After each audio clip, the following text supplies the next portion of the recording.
पुढची आणखीन एक महत्त्वाची मोठी बातमी बघूया।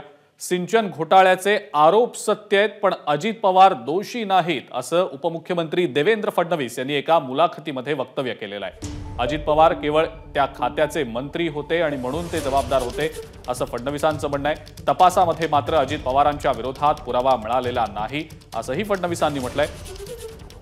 माझे सर्व आरोप खरे निघाले आणि कारवाई सुद्धा झाली असं सुद्धा फडणवीसांनी म्हटलंय। आरोपानंतर FIR, आरोपपत्र आणि काही दोषी देखील ठरल्याचं त्यांचं म्हणणं आहे। आरोपानंतर टेंडरचे निकष बदलल्या गेल्यानं मी समाधानी असल्याचं सुद्धा फडणवीसांनी म्हटलंय। आणि या संदर्भातली अधिक माहिती आपण जाणून घेणार आहोत। सुशांत सावंत आपले प्रतिनिधी आपल्या सोबत आहेत सध्या।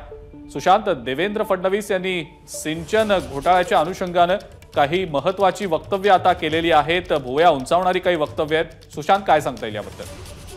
अजिंक्य, आपण जर बघितलं असेल तर अजित पवार महायुतीत आल्यानंतर सातत्याने देवेंद्र फडणवीस यांच्यावर टीका होत होती। सिंचन घोटाळ्याचं नेमकं काय झालंय यावरून खऱ्या अर्थाने विरोधकांकडून आरोप केले जात होते।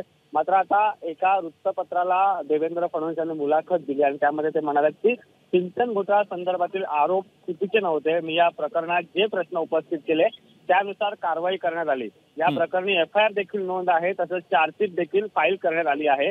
काही जणांना दोषी ठरवण्यात आलंय, या प्रकरणात निकष दुरुस्त करण्यात आले असं देखील ते म्हणाले।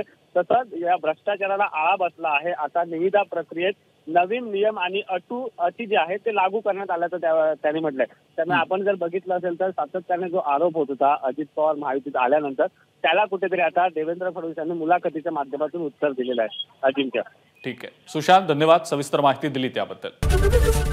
ABP माझा, उघडा डोळे बघा नीट।